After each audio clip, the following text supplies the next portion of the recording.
As a fan watching your favorite fictional TV show or movie, you're focused on the storyline and your favorite characters. But when you take a step back to look closely at some of the worlds these stories are set in, it gets pretty dark. Take the unnamed universe from Cormac McCarthy's On the Road, for example. There are tons and tons of post-apocalyptic movies, TV shows, and novels with a very similar theme. A dimly lit dystopian society and anarchy, a dictatorship government structure, poverty among commoners, and social injustice. That's a terrible universe to exist in on its own, and we'll have a couple of similar examples on this list. But here's the thing, when Cormac McCarthy wrote the novel On the Road in 2006, he took the dread, horror, and brutality of a post-apocalyptic society to a whole different level. In this version of Earth, nuclear events had destroyed human civilization to the barest minimum. As a result, all that was left was a fraction of the world population. No animals or even vegetation was left on the entire planet. And without the availability of plants and animals, the possible menu of dishes around the world is reduced to nothing. So the last remnants of humanity turn to cannibalism to survive,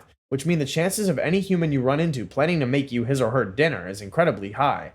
The story focused on a man and his young son who tried to survive through the era, which essentially meant putting aside every emotional and psychological boundary that makes you human. To give an idea of how hopeless and grim this universe is, the main character had only 2 rounds of bullets in his revolver, and although he used the gun to scare off anyone who attacked him and his son as they journeyed through the wilderness, the main purpose of those rounds was for the son to kill himself if he was ever about to get captured by cannibals. As you can imagine, journeying through a universe where you'd rather die than survive would lead to some really chilling encounters, which is exactly why this universe gets a place on this list. The same can be said for the Wolfenstein universe, and here's why. You don't have to be a history nerd to have an idea how unpleasant and dark life was for the common man in Europe during any of the world wars. And just from pop influence, you should also have an idea of how gruesome the brutal Nazi Germany forces were in carrying out their world domination agenda. Well, the Wolfenstein game universe is set at the very core of these events. Not only are the Nazis scary and ruthless men, they are also superpowered monsters who would go to any length to tap into the forces of the supernatural. While set mostly in a fictional world, knowing that a tiny bit of this universe used to exist less than a century ago will send chills down your spine. A world that explores the horrors of Nazi Germany and tones deep into the state of war and brutality all around.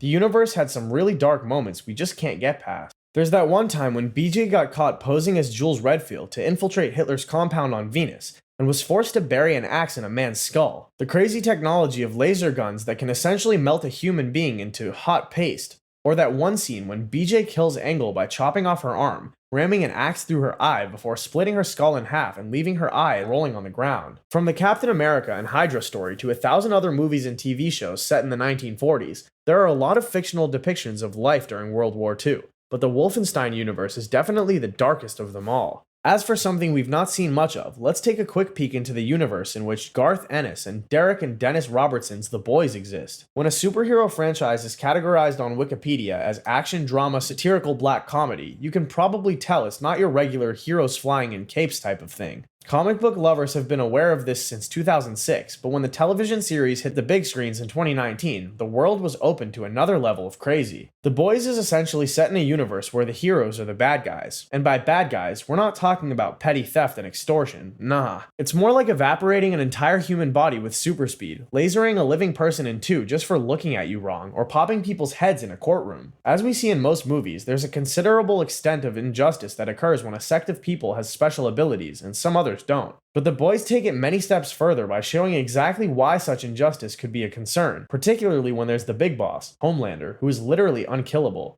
This universe depicts an American society with its realistic political, social, and financial challenges, coupled with a bunch of power-crazed superheroes who kill regular people en masse without any repercussions. And the worst part, when you think about the entire plot of this universe, you'd notice it's an ode to how life can actually be for the financially incapable who have no one to defend them or seek out justice on their behalf. That just makes it darker. Moving on, let's consider the damned universe of Final Destination. 6 films, 2 novels, 2 comic books, and we still have the same question in our minds. Just how twisted can the writers get? Because let's keep it a buck, it's gotten way out of hand. The Final Destination franchise centers on a group of people who, despite all safety measures and systems put in place, always end up at the same final destination, which is death. It's set in a pretty regular world, with pretty regular people, and pretty regular day-to-day events. But if you happen to be one of the victims, there's no good news to come from it. Essentially, this is a universe in which the best bet is to be dead as early as possible, because the longer you live, the more you get thrown into a series of ridiculous and horrifying events that eventually lead to your death. It's like being in a maze with a mystery box at the end, but no matter the danger overcome on the different paths, the box has only one unchanging content, which is death.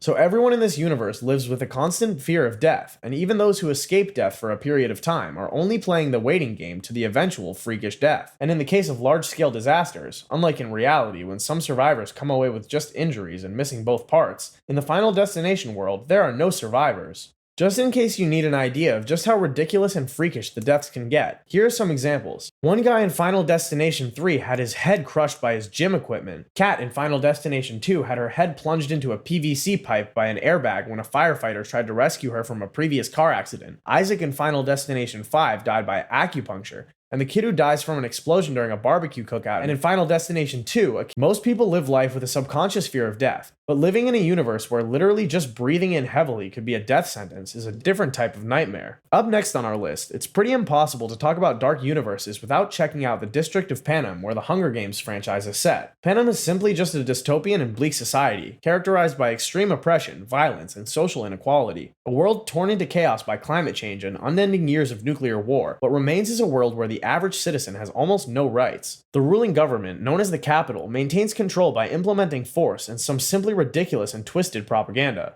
One of such is the Hunger Games, which is held once a year and features a selected 2 children or young adults up against about 20 other kids in an arena full of obstacles and evil dogs, poison, and fire. It's a fight till the death, so things can get as messy and violent as it takes to have a winner. In a world of total dictatorship, most people have to go to extreme measures just to put a meal on the table, and the extent of social inequality is, let's just say, worse than what exists today in every third world country combined. It's one thing to have experienced decades of nuclear war and have repeatedly had to grieve the loss of a family member or friend. It's another to have witnessed a further apocalyptic decimation of the human race by nuclear winter and catastrophic ecological events like droughts, fires, storms, and rising sea levels.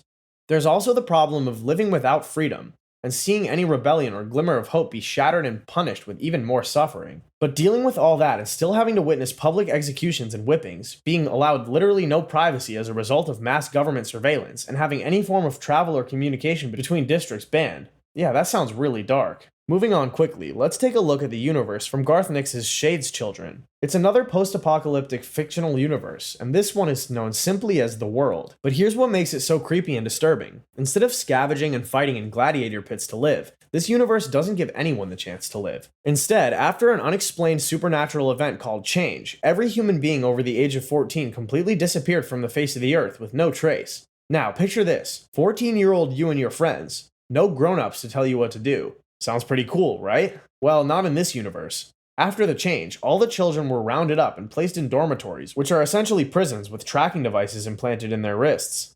Once a child celebrates their 14th birthday, they are taken to a facility known as the Meat Factory. There, each child is shredded into bits and their organs and muscles are harvested to create monstrous creatures that serve the overlords who imprisoned the children in the first place. These creatures, as you can imagine, have superhuman abilities and are pretty soulless in carrying out their tasks of hunting for children who manage to escape the facility. The only other living entities in this universe are a few young women who are kept for breeding to maintain the supply of children, but even those ladies only live until a suggested maximum age of 18. The kids who manage to escape don't get to run away to some fancy land, far from it. They end up living in a beached submarine near a sewer pipe that allows access to an extensive sewer system. So your options essentially are to die, get turned into a monstrous creature, or escape and live in the sewers, hoping not to get caught.